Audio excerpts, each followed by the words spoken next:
বিলের নাম সরকারি চাকরি সংশোধন বিল 2026। উত্থাপনকারীর নাম মোহাম্মদ আব্দুল বারী, মাননীয় জনপ্রশাসন প্রতিমন্ত্রী। দিনের সম্পূরক কার্যসূচি অনুযায়ী আমি এখন মাননীয় জনপ্রশাসন প্রতিমন্ত্রী মোহাম্মদ আব্দুল বারীকে সরকারি চাকরি সংশোধন বিল 2026 উত্থাপনের অনুমতি প্রার্থনার জন্য আহ্বান জানাচ্ছি।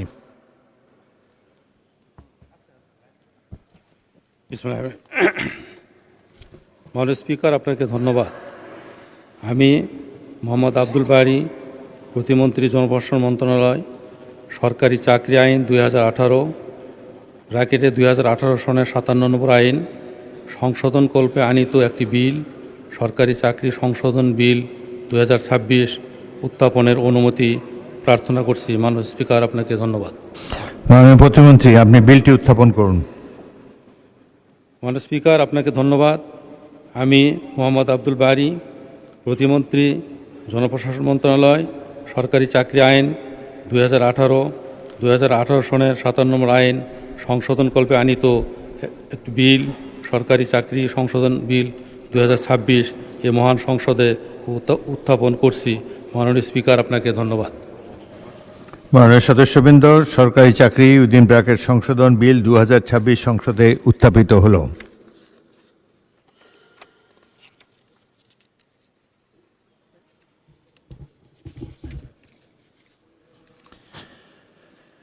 আমি এখন মাননীয় জনপ্রশাসন প্রতিমন্ত্রী মোহাম্মদ আব্দুল বারীকে সংসদে উত্থাপিত আকারে সরকারি চাকরি সংশোধন বিল 2026 অবিলম্বে বিবেচনার প্রস্তাব উত্থাপনের জন্য আহ্বান জানাচ্ছি।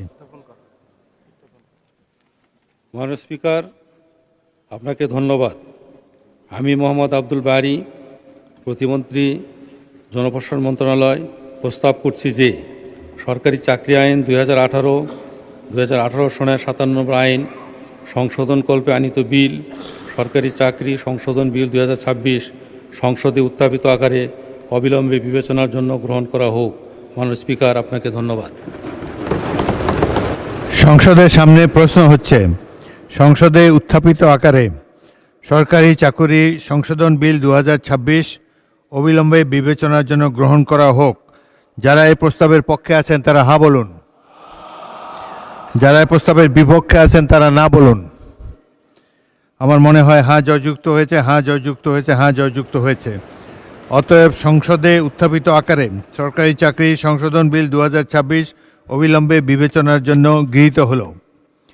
মাননীয় সদস্যবৃন্দ, বিলটির উপরে কোনো দফাওয়ারি সংশোধনী নেই।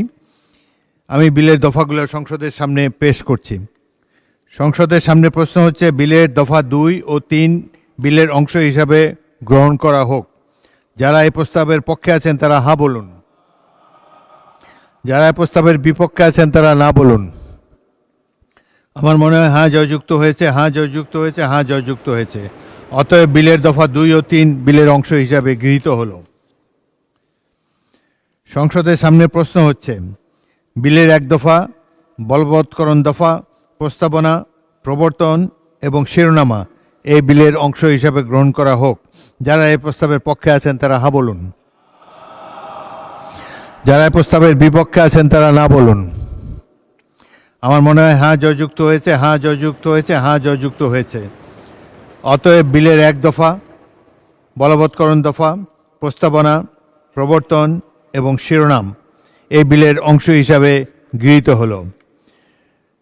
মাননীয় জনপ্রশাসন প্রতিমন্ত্রী মোহাম্মদ আব্দুল বারী, আপনি বিলটি পাশ করার জন্য প্রস্তাব উত্থাপন করতে পারেন।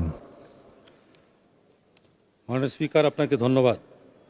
আমি মোহাম্মদ আব্দুল বারী, প্রতিমন্ত্রী, জনপ্রশাসন মন্ত্রণালয়, প্রস্তাব করছি যে সংসদে উত্থাপিত আকারে সরকারি চাকরি সংশোধন বিল 2026 পাশ করা হোক। মাননীয় স্পিকার, আপনাকে ধন্যবাদ।